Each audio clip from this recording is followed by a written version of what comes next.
All right, welcome into today's Culotta and the Prince vlog, recapping today's show. Center of the week, Kevin Mawai with us every Wednesday for the 8 o'clock hour, sitting in with us for today's session. Kev, of course, dominating the news is the defensive coordinator vacancy over at LSU. We've talked about a ton of names. Bob Shoop now seems to be the latest guy, but we've all kind of settled in on the fact we think that the best recipe at this point would probably be Brick Haley along with Ed Ogeron as a package. Definitely think so. You have a known with Brick Haley moving to the linebacker position. The kids on the team already respect him. And then you have the well-regarded Ed Ogeron coming in, being a defense line coach who understands recruiting in the state of Louisiana.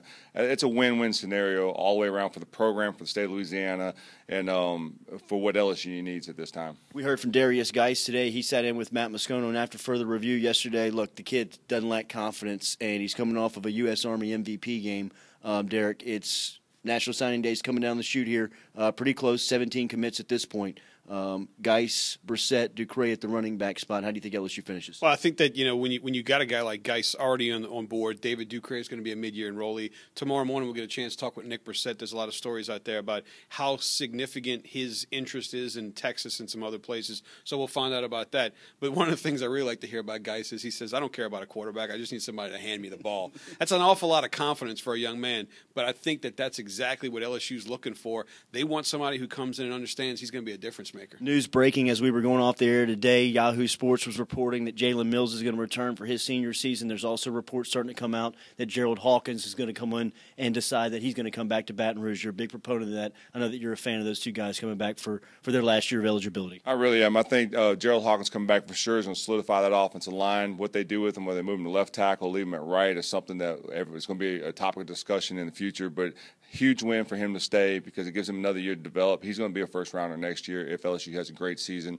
Jalen Mills coming back, just going to develop. He's going to solidify again the defensive backfield positions. LSU's always been strong in, and it brings him back for another year of with experience for a whole new crew of guys that might be coming.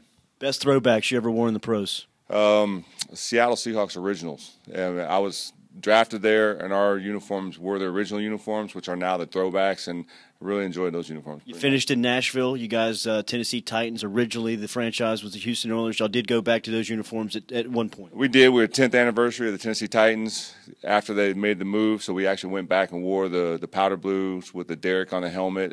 Those are actually, my neck and neck with the Seattle Originals, but if I had to go what I wore as a throwback, it would be the Tennessee Oilers, Houston Oilers, Tennessee Titans throwbacks.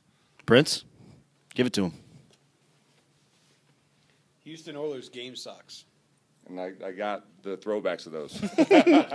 For the Prince, Derek Panamsky, that's Kevin Mawai. I'm Jordy Culotta. We're back with you on weekdays, Monday through Friday, 7 to 9 a.m. Follow us on Twitter at 1045 ESPN.